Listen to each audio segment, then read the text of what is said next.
Our next speaker is Mr. Rajeev Abichandani, Channel's Business Lead, India and SAARC, Fortinet, to speak on how Fortinet brings its security stack. Good afternoon, everyone. Thank you, VAR India, for putting up a great show, all of this virtually. My name is Rajeev Abichandani, and I lead the distribution-led business for Fortinet in India. Really excited to talk about how post-pandemic brings fast-track digital transformation. The year 2020 has been a milestone year for Fortinet Technologies. We are celebrating our 20th anniversary this year. And we have been a market leader all throughout. With a lot of pride, I can say that Fortinet is the number one cybersecurity company in the world. A fairly young organization founded in the year 2000. It went public 9 years later, and the overall market cap is 22.2 billion US dollars. With 2.6 billion US dollars billing in 2019, Fortinet remains to maintain pole position in terms of growth plus solid profitability. Most importantly, it remains debt-free. With 680 patents to its credit, Fortinet is 3 times higher and ahead in this aspect compared to its nearest competitors. 30% of all firewalls, UTM appliances shipped worldwide is Fortinet. This is massive number. In simple words, every 3 firewalls shipped is Fortinet. 465,000 customers love us for what we do. Fortinet is easily the most deployed network security solution in the world, and we protect 70% of the Fortune 100 companies worldwide. Also, Fortinet is not just about firewalls. With the widest array of 30 plus products covering every spectrum of cybersecurity solution, we protect the broadest attack surface for our clients in this ever-transforming digital era. So it's been 2 decades of innovation and leadership, and we are just getting started. Well, 2020 has been unforgettable. This year also brought in unprecedented challenges in each of our lives. We were hit by the pandemic in first quarter of this year. The situation can best be described as the inversion of status quo. Until March 2020, the majority of us did their jobs within the confinement of corporate office. We logged into the control network environment. When we traveled home or went outside, the company made provision for remote work for a very small portion of the people. But today, most of us are working from home. On a lighter note, you would have seen a message saying what brought the real digital transformation in the IT world. It was COVID-19. Yes, this pandemic has forced the organization to implement their 3 to 5 years or a long-term strategy in a matter of weeks. And for many of them, this plan had to be steered into a completely different direction. In the immediate onset of pandemic, the CISOs and IT teams rushed to support the home systems, set up new VPN, whether on-premises or cloud, and dramatically expand the multi-factor authentication. Like a family fleeing the fire, the first weeks and months were all about moving as quickly as possible and doing our best, knowing we cannot prevent every risk. So when everyone was literally under lockdown, people looked at cloud as the best feasible model. Most of them migrating the back office application to software as a service or cloud deployments, migrating data center application to infra as a service model, enabling a secure mobile workforce with diverse endpoint devices. Umpteen number of laptops were shipped to our residences in this period. And for many who couldn't, they connected using their personal devices from home. During this shift, a very interesting thing happened. The end user became the perimeter. In this first phase, it was all about closing the biggest gap. Some organizations also increased their migration to infra as a service, cloud models to reduce the staffing requirement at the data centers. The initial response came at the expense of some endpoint controls and risk management of certain cloud platforms. Well, the initial days were awesome. Families came together, we were enjoying the lockdown period, an unprecedented number of unprotected users and devices were online. At the same time, in any home right now, there are likely one or two people connecting remotely to work through the same internet connection. Schools started teaching online. At least in my place, we used the lockdown to play a lot of online games on the smart TV and streaming of movies on OTT. Connecting to the same network were lots of smart applications, Alexa, and whatnot. It was a perfect storm of opportunity for the cyber criminals. And these devices don't even need to be attacked directly because they are all connected to the single home network. Bad actors have multiple avenues of attack that can be exploited with the ultimate goal of finding a way back into the corporate network and its valuable resources. Well, while these attacks start with just a phishing, their end goal is to steal personal information or even target businesses through their new teleworkers, which is why a majority of the phishing attacks contain malicious payloads, including the ransomware, viruses, remote access trojans designed to provide the criminals with access to endpoint systems. To that point, we have seen a significant rise in viruses. Many of them are included in this malicious phishing attachments. During the first quarter of 2020, for example, Fortinet have documented an alarming 131% increase of virus for March 2020 compared to the same month in 2019. 95% of attacks on enterprise networks are a result of phishing, right? And the human glitches are still most expensive threats. 10% from malicious insiders, 40% from exploited employees, and 15% from the negligent ones. It came through phones, it came through SMS, it came through even WhatsApp.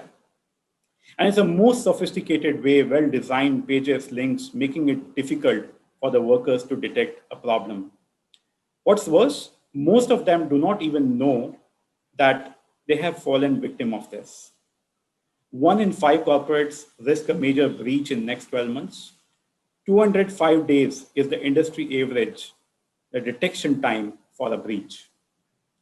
Well, organizations that had not deployed security automation experienced breach costs that were 95% higher than breaches at organizations with fully deployed automation.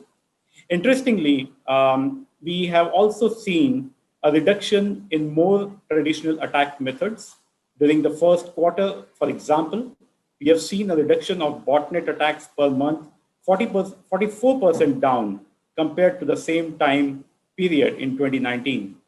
Likewise, the IPS-based triggers have also dropped by 71% in January and 58% in March compared to 2019, with a slight uptick in February. Well, this seems to indicate that cyber criminals are adjusting their attack strategies in order to take advantage of the current crisis. The next set of challenge we are grappling with is there are more than 200 vendors offering 1,000 plus products using, along with major cloud providers in India. These vendors all claim to solve the latest security problems easily and seamlessly, and assembling them together is a daunting task. The trouble is there is no easy button for security, and every organization has its unique security challenges. Compounding to it is the fact is none of these tools talk to each other. Many of them have overlapping features, making it complicated. There are two main reasons for this.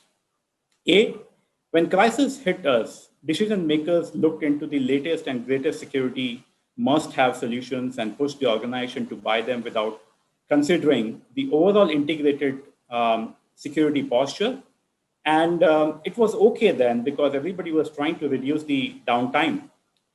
B, there was very little time to evaluate how these things will integrate into the overall existing ecosystem. Over time, these tools which have stacked up, either poorly leveraged or in partial use, can limit the effectiveness of a security program, right? And it can put a strain into the overall system.